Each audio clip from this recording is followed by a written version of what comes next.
Hey, Shalom Israel, Most High in Christ bless. It's your brother Captain Matt here with another 15 minutes with the captains. Today's topic is called "It Was My Fault the Whole Time." A lot of times we do things, our actions, and the effects of our actions cause BS to happen to us, and we wonder, damn, why did this happen? Damn, how did I end up in this situation? And we like to point the finger and blame everybody but ourselves. This is one of them classes where you got to self-examine and realize that some of the stuff that we have done in our lifetime, it was our fault. It was our decisions that made it. Let's start off with 2 Corinthians chapter 13, verse 5.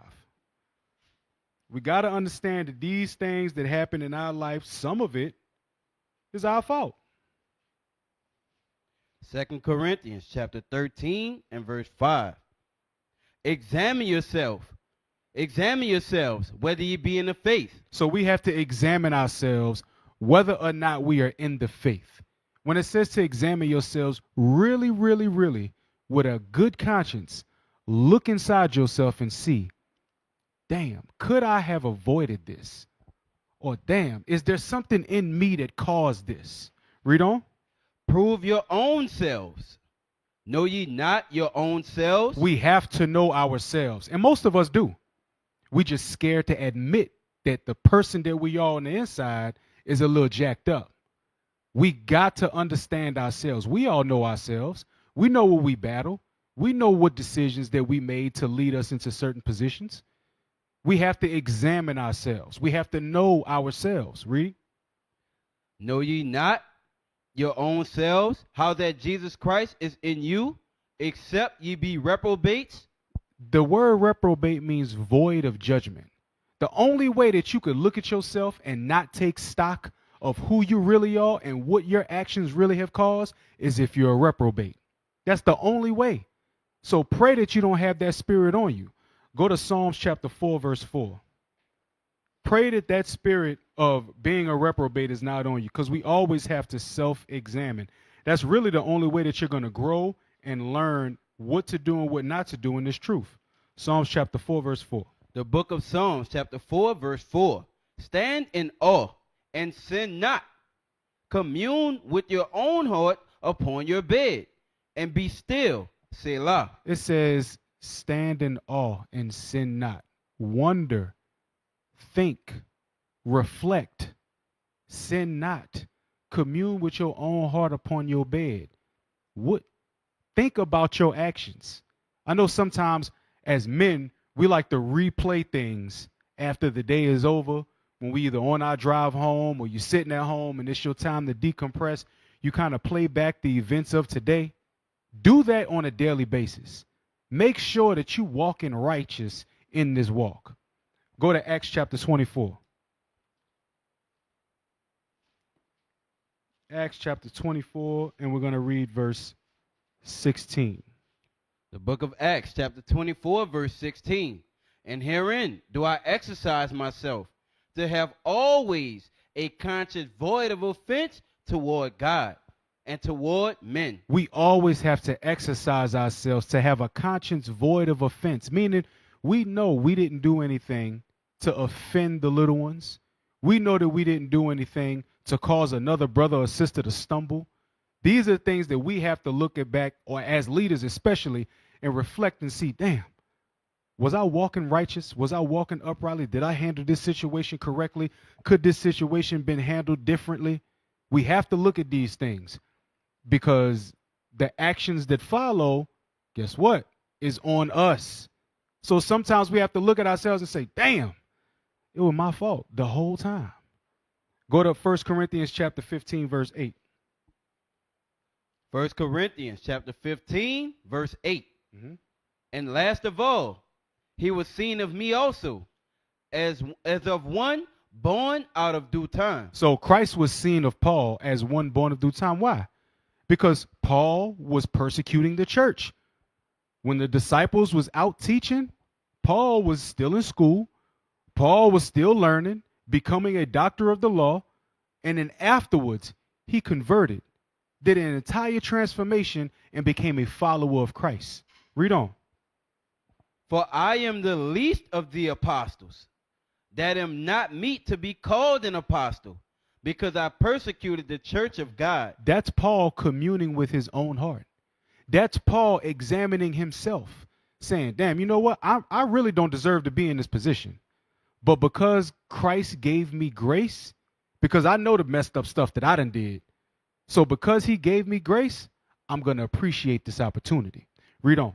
But by the grace of God, I am what I am. Hey, it is what it is. That's what Paul is saying. It is what it is. I am what I am. I was a persecutor of the church, and now I'm a disciple. Now I'm one of the apostles. Now I'm the least of the apostles because I came after everybody else. But I'm still an apostle, standing boldly for the doctrine of Christ. Read on. And his grace which was bestowed upon me was not in vain. But I labored more abundantly than they all. So he said that grace that was bestowed upon me, it wasn't in vain. Because of my conscience, and because I know what I did, and because I know half the stuff that happened was my fault, I'm going to go 10 times harder because he gave me the grace to repent. Go ahead. Yet not I, but the grace of God which was with me. The grace of God which is in all of us. Now I'm going to give you an example of that. Go to 1 Samuel chapter 28, verse 6. 1 Samuel chapter 28, verse 6. 1 Samuel chapter 28, verse 6. And when Saul inquired of the Lord answered him not, neither by dreams, nor by Urim, nor by prophet. So remember, at this point, Saul was out the spirit. Saul had done much wickedness, especially towards David. And the Lord wasn't answering him. Remember the scriptures say, God don't hear the prayers of sinners. So the Lord wasn't answering Saul. He wasn't giving him no play whatsoever. Read on. Then said Saul unto his servants, seek me a woman that hath the familiar spirit, that I may go to her and inquire of her.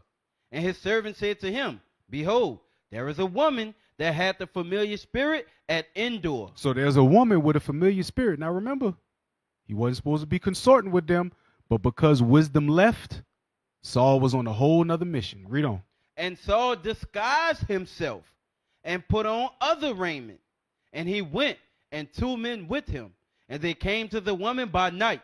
And he said, I pray thee, divine unto me by the familiar spirit, and bring me him up, whom I shall name unto thee. Read. And the woman said unto him, behold, thou knowest what Saul had done, how he had cut off those that have familiar spirits, and the wizards out of the land.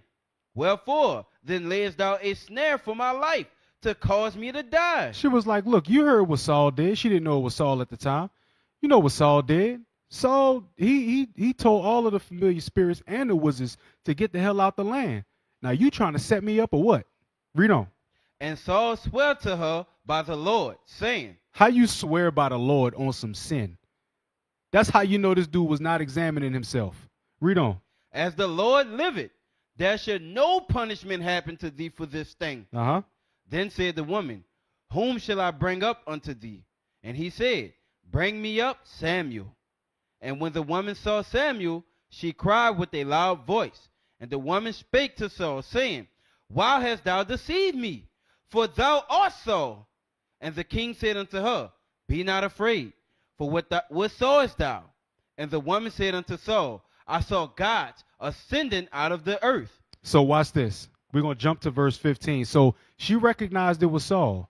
She saw visions of gods entering the earth. Go ahead. 1 Samuel chapter 28, verse 15. And Samuel said to Saul, why hast thou disquieted me to bring me up?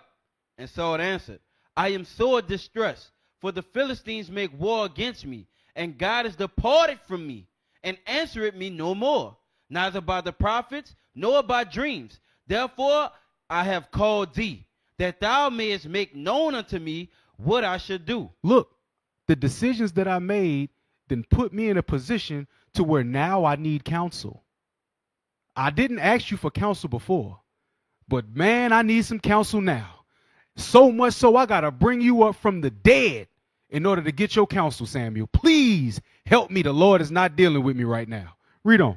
Then said Samuel, wherefore then dost thou ask of me, seeing the Lord is departed from thee, and is become thine enemy? What you asking me for? God departed from you. It's your fault. You did this. I told you to destroy Amalek. The word of the Lord said destroy Amalek, and you didn't. That was your fault. Damn, it was your fault the whole time. Why the Lord ain't answering you? It's your fault. Let's go on over to another one. 2 Samuel chapter 12, verse 15.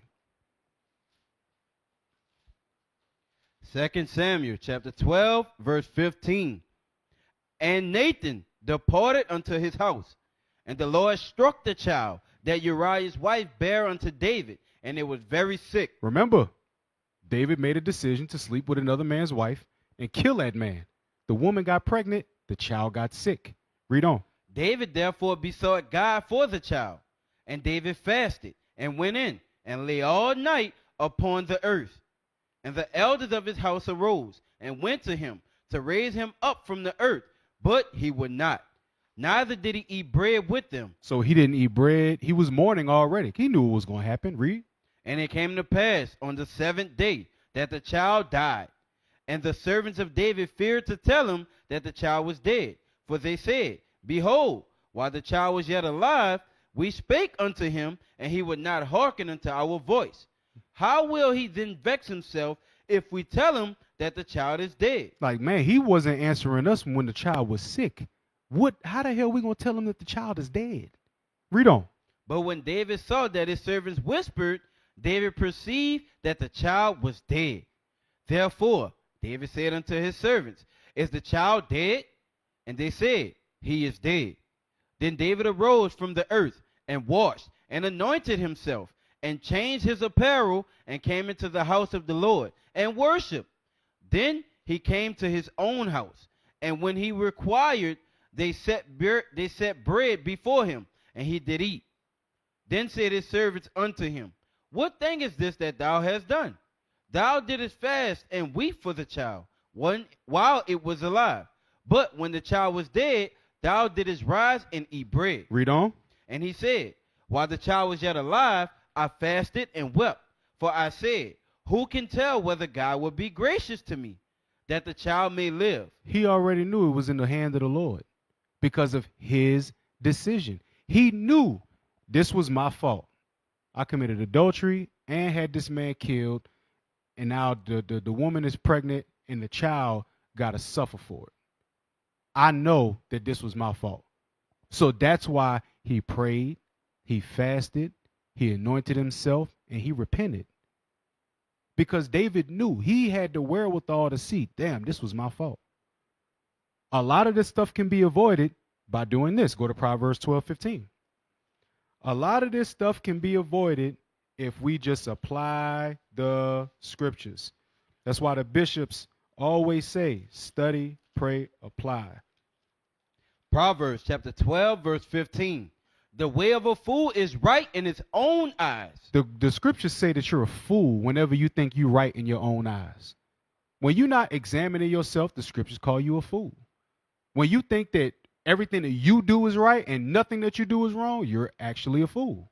Read on. But he that hearkeneth unto counsel is wise. But you that hearken to counsel, that person is wise.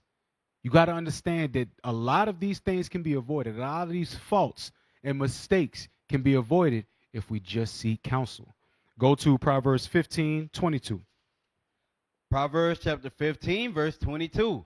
Without counsel, purposes are disappointed, but in the multitude of counselors, they are established. Your purposes will be established if it's established by counsel.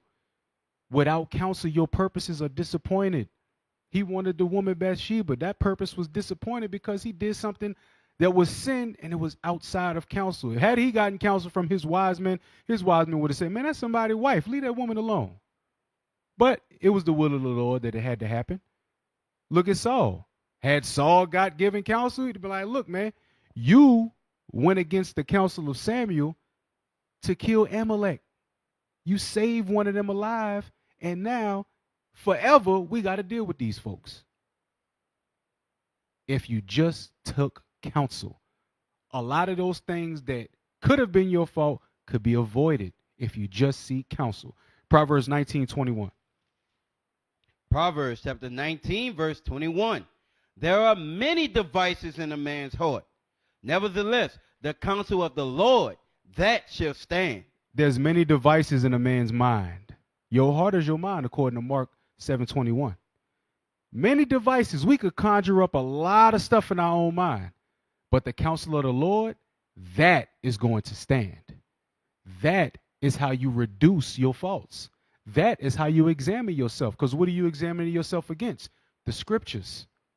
That's how you self-examine. You meditating in the scriptures. Damn, am I guilty of this? Am I guilty of that? Did I apply this? Did I apply that? Let me go get counsel to see if I can be better. Let me go get counsel to see if I can minimize the faults in my life. We're going to have them. We're going to have faults. But guess what? You get counsel before those faults become big. So, this has been 15 Minutes with the Captains. I'm Captain Matthew, IUIC New Orleans. With that, we say shalom. What is a nation?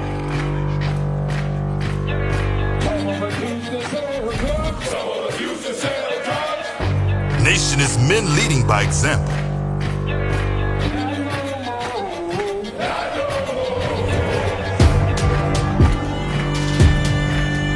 Nation is family.